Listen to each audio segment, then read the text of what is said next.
Welcome to the Logical Logistics Tech for TM. Could be Toastmasters, could be trademark. It doesn't matter. It's called a transferable skill. And today, the transferable skill we will be working on, as it's the last hurrah, will be to find your camera. We all know it's there. We all know it exists. But most of the time, we forget that even though we're in the virtual space, we're still humans having a human experience. We have something or someone special lined up for you today.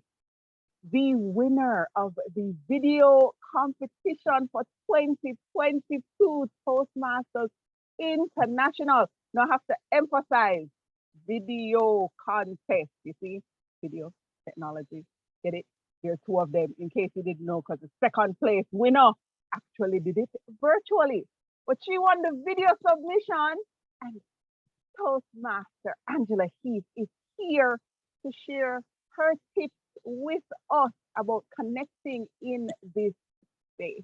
Now, I know that she loves this environment because she is a fellow member of the Online Presenters Toastmasters Club. And as you heard earlier, we were discussing, they're even on Clubhouse.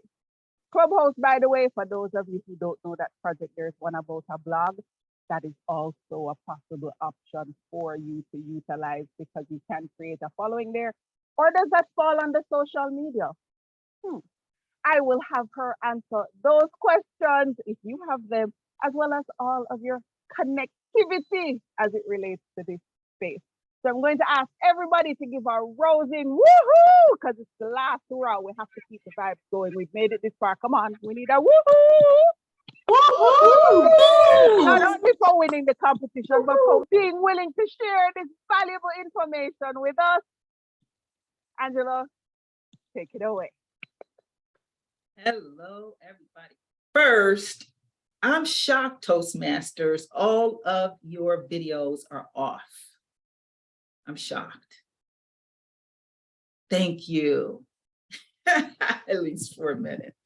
That's shocking to me. I thought we had to use our videos as part of what we do. But anyway, it doesn't really matter to me. I just like to see the people so that I can feedback off your expressions. That was not a good way to start, but I just noticed that.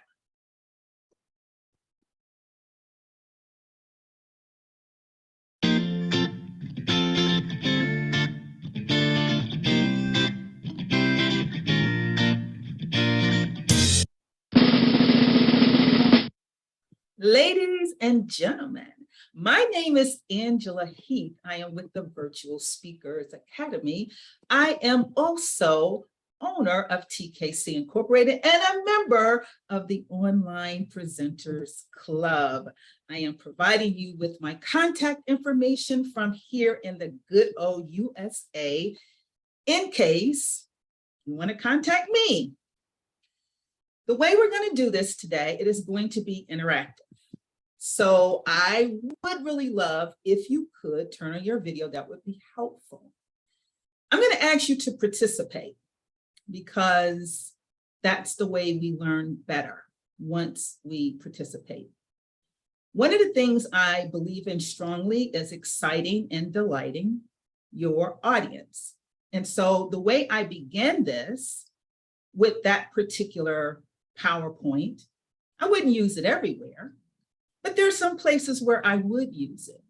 We do know that anytime we've got music and movement, that people tend to perk up a little bit more.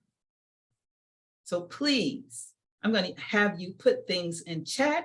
I'm going to ask you to open up your mic and participate in this program.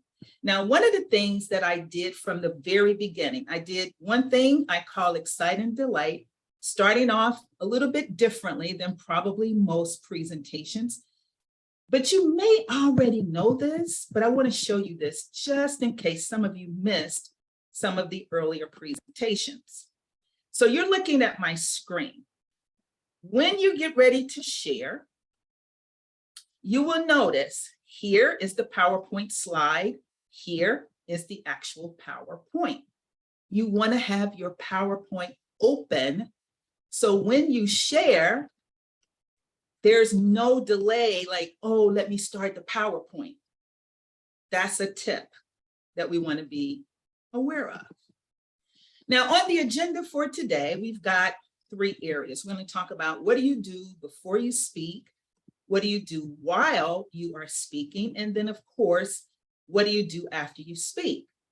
I think a lot of times when we're thinking about the virtual environment, we're only thinking about when we're on the virtual stage, but there's preparation time, just like you would if you were doing something in person.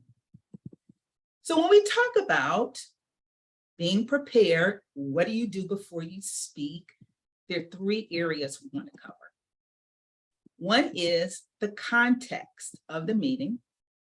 Then you've got the message itself, and thinking about virtual, how does the whole virtual environment impact your message? And then finally, tools that you can use. As I said, I want this to be interactive. So what things do you do in preparation for your speech? Before your speech is delivered, put in chat. What kinds of things do you do? I want to learn from you. What do you do? Anybody? Let's put something in chat. And I'm talking about not the regular speech crafting, but what do you do in preparation for our virtual presentation? Anybody? I enjoy setting a virtual background to suit my presentation.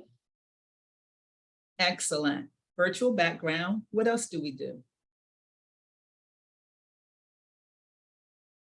You can either open up. I also check to make sure that my surroundings is okay and that my stance, if I'm going to sit, that my camera angle is fine. And if I'm going to stand, I just pull up my computer stand. So I have, good visuals. So I have to do a preference check. That's what you call it? Yeah. And I go on Zoom and just look at it. Thank you. Yes. So we make sure that our virtual background is good. Our natural background is good. We want to make sure that our computer is centered so that we can keep our eye on that camera. Preparing your surroundings. Yeah. Or blur the background. Anybody else? Oh, and I have to dress the part. Dressing Dress the appropriate. part. Yes. Make sure I have all of my devices on in case something happens to one of them. I have a backup and then a backup for the backup. Yes, you try to have as many backups as possible. So right now I'm just using the webcam mic, but I have this one as a backup. I was going to use this for this presentation. And then I have a Blue Yeti as a backup to the backup. So yeah, we want to make sure we do all of those kinds of things. But let's talk real quickly about those 3 areas. We talked about context. That's pretty simple. Who, when, where, why. We want to make sure we show up in the right place at the right time, which is why I was on WhatsApp. Joni, give me the link today. Make sure in advance, hours in advance, if you don't have the information, that's the worst thing possible to be a speaker and you are rushing through the virtual door. You're hot, you're sweaty, you're not going to deliver as well as if you are actually there early, calm down, and prepare. So the context, very simple, just get the details. The message, when you're crafting your message, you're going to do all of the regular Toastmasters things, but you want to think about in the virtual environment, what is it that you can do that's going to endear your audience to you? So think about things like, do you want to bring music in, third-party apps or anything like that, but it has to match your message. So you look at your message and say, what would illustrate that point in a virtual environment? So then we talk about tools, basic things. Guys, everybody needs one of these. This is a lens cleanser. You need to clean whatever camera you're using. You would be surprised how many times you put your fingerprint over that camera, and that by itself will make you show up with a little bit of a blur. Clean your camera lens. Testing everything in advance. If you're going to bring in third-party apps, which I do a lot when I speak, I test them, not the day before. I test them right before I enter the virtual stage, because I have been caught in a lurch where the thing worked the other day, but it's not working today. So sometimes it won't work. So when you're dealing with these third-party apps, know this: software on top of software on top of software can present a problem. If it doesn't work, you gotta back up. So for example, if my PowerPoint, for whatever reason, is not working, I know what I'm gonna say. I don't need the PowerPoint. So you wanna make sure you always have a backup to your backup. How many of you use whiteboards? Did you use whiteboards? Did you guys cover that in your training, Joni? That's another thing that you can do. Use all the tools that are available right here in Zoom. So use your polls during your presentation. Use your whiteboards during your presentation, but I'll give you a tip on whiteboards. Never open up a whiteboard and allow everybody to use it at the beginning. Give your instructions first and then allow them to use it. Because I'm going to tell you what will happen in every case. You open up your whiteboard and people are going to start doing whatever they do on the whiteboard. Now nobody's paying attention. They can't hear what the instructions are. So never give permission until you're ready for them to use the whiteboard. Now, one of the things that we really want to do when we're doing a virtual presentation, after we've prepared well, right? So we've got our context, we've got the message, we've done the tool check. The next thing we want to do is, while we're speaking, what are the areas that we need to be cognizant of while we're speaking? I call one of these camera love. I'll explain that in just a moment. Eye contact, and then of course, engagement. Now let's talk about these three areas. Camera love. Now, a lot of times, depending on what kind of presentation it is, I won't use my glasses. Like, I don't need my glasses now. I don't need those now. But that allows me to really give the camera some love.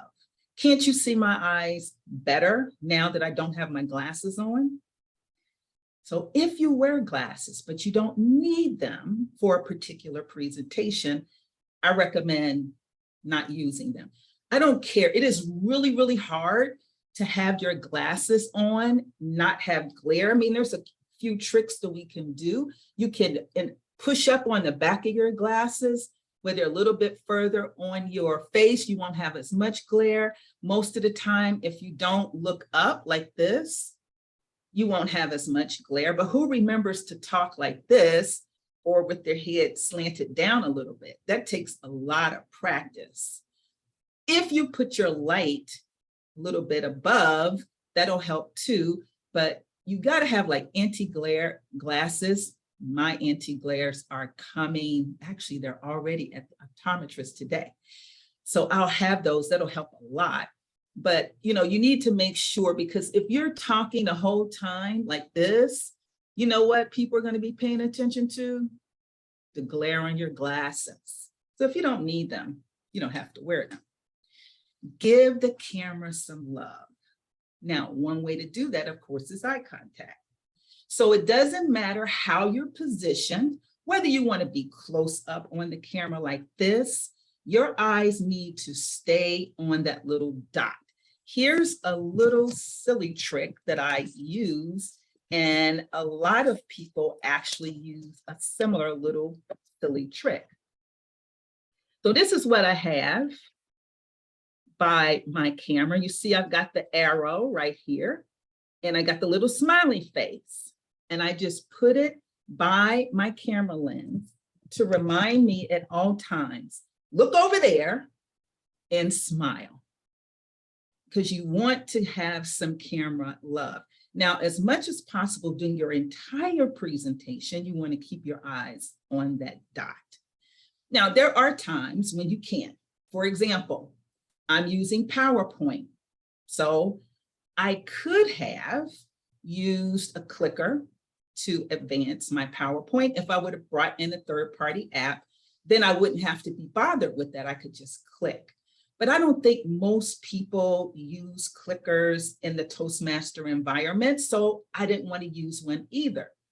But keep in mind, another way that you can give the camera some love and keep your eye contact, if you are using some other app where you need to look down to see what you're doing, here's a trick.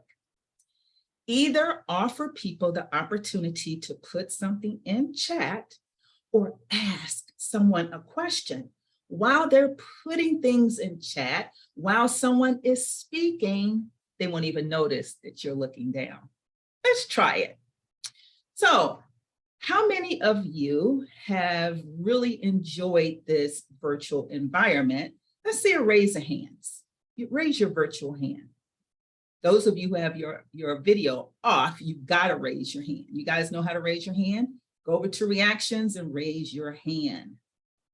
So while they're doing that, I can then quickly look down and see what I want to do next with my third-party apps.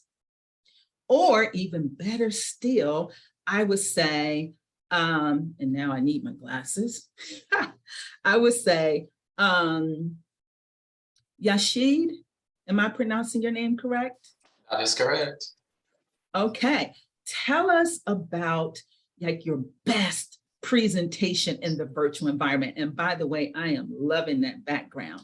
Just give us a little 30 seconds. Tell us about one time you did a virtual presentation and you knocked it out of the park. Okay, so in my field of work, I do. While he's doing that, now I'm looking down because you're looking at him. That's the way you do it. You divert the attention to him, then you do your thing. So go ahead, I'm sorry. All right, so in my field of work, what I do is media intelligence as one aspect. So at that time, I was presenting to heads of departments and these big people, you know, that intimidate persons when they talk and they speak. So in terms of it, I was presenting the system.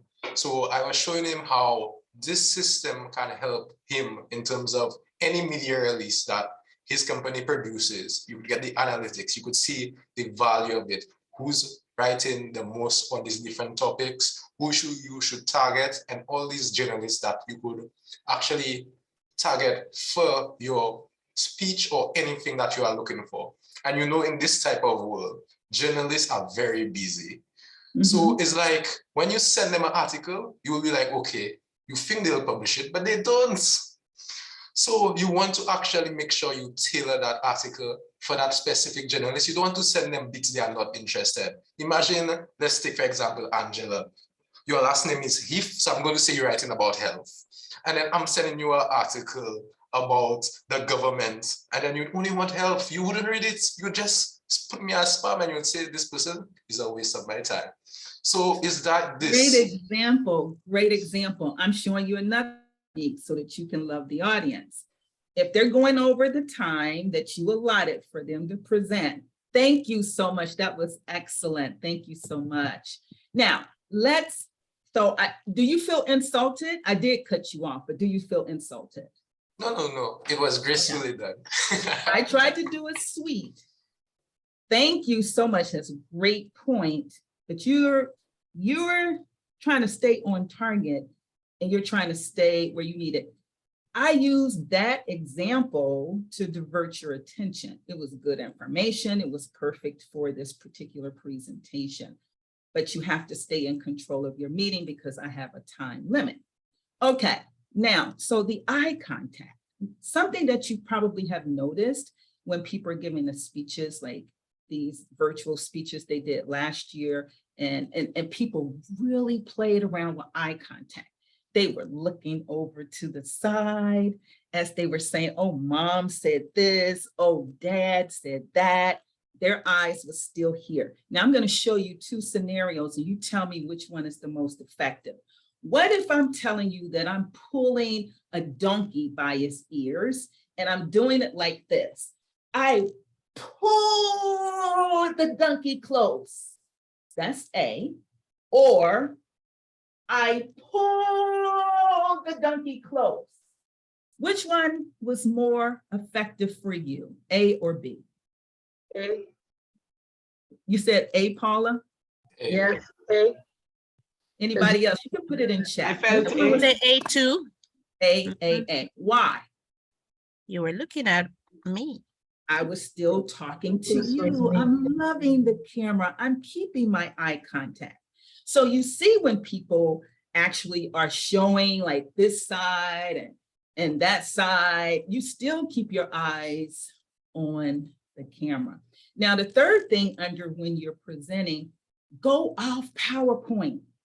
It is so boring to keep watching all of these presentations with the person up there in the little square. That gets to be so boring. That's why I always try to use, and there's some free things you can use where you can bring in third-party apps. Like if you look at Joni, you know, she's got some information up there in a square, that could be her PowerPoint. She could split her screen and that could be her PowerPoint. You can do PowerPoint backgrounds, but I know you've covered all of that. But it's really boring to do that. And you cannot engage your audience very well if you're constantly sitting up in this little box. So two things, when you're presenting, if anybody is like me, I have to admit, I'm a little bit vain. So normally I would love to keep watching me. No, watch your audience. Put it on gallery view. And then if you have an opportunity, you still want to watch you, I can still watch me because up above my gallery view, I have speaker view on my phone. My computer, gallery, my phone is me. That is one really good way so you can see what your audience sees, but you're still loving the camera. PowerPoint. Your PowerPoint, you've already gone through this. It needs to be visual. It needs to be stunning. It needs to emphasize the point, not too many words, just a few words. I competed in a webinar contest and they were very gracious. They gave me first prize. I want to show you a little bit of this PowerPoint. So this was all about living to be 100. I did it as a game. So you see there's movement, then I had questions, and everybody was able to participate in it. And we kept going through the quick little game. It was colorful, not too many words. I had somebody swearing without being offensive. And then I got to my point. My point was this program called New Start. And I told them about blue zones. And then we went to the finale where they won. Now, you know, you'll be so surprised at what you can do with PowerPoint. You know, you can make your PowerPoint really spectacular. Really spectacular. I moved my little guy. When I showed you my little guy, now he got in my way. I have to dismiss him. Oh, your PowerPoint. You know, you want to use your PowerPoint to engage your audience and make it lively enough. Again, I wouldn't use that for every presentation. If I was talking to, you know, some people regarding business, I wouldn't use that.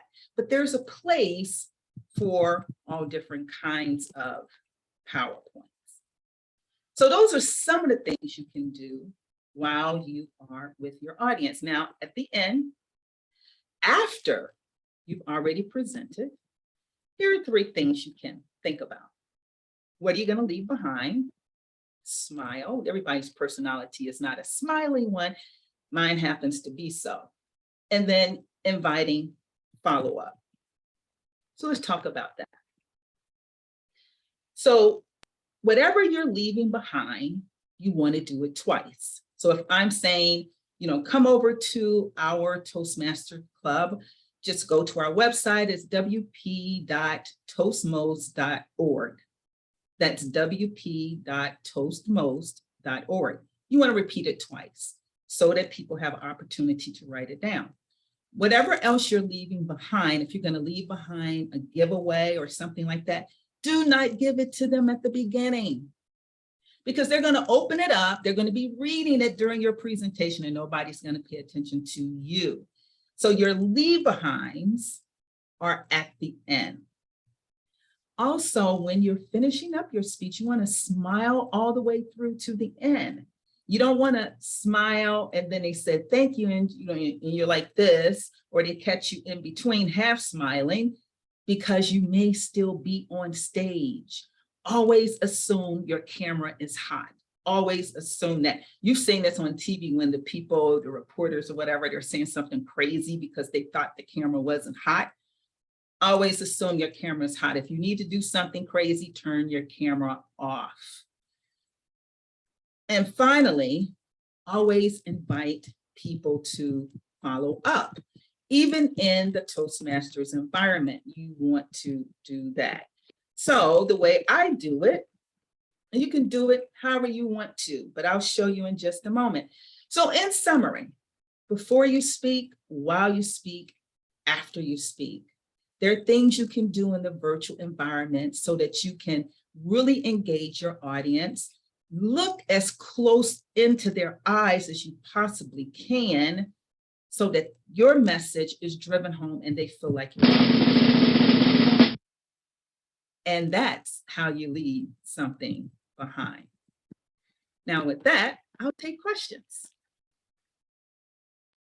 Any thoughts, any questions? I always think of speaking as entertainment. We always want to sort of entertain our audience. Was any of that helpful? You guys are so quiet. Was any of this helpful to you? If there's a question or a comment, I'm happy to respond. How can I make entertaining PowerPoints like the one you showed before? Say it again.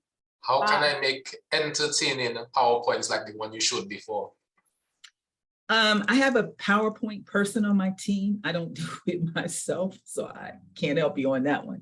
I think I can help with that. Yes, it came on the tail end of these trainings. We actually had Jiffy Ferrer. He is actually a team certified trainer who taught us how to put the power in PowerPoint. For those of us who are here specifically because we know Angela is going to be stating, or you heard about it late, what will happen is I will share the link to all of our training videos, which does include little tips on how to make your PowerPoint even better. And we didn't have 1 or 2, but 3 whole sessions on PowerPoint. Okay. Okay, well, no questions, no comments. I thank you guys so much. Hopefully it was helpful. Keep your eyes on your camera.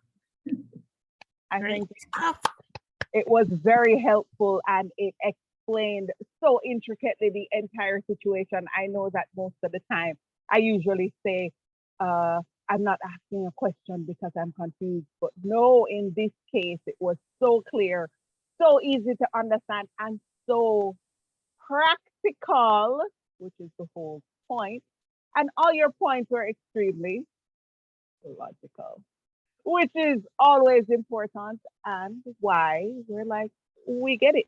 So I'm going to ask everybody to do me a favor, and I'm going to ask you to unmute and give Angela a rousing round of its applause.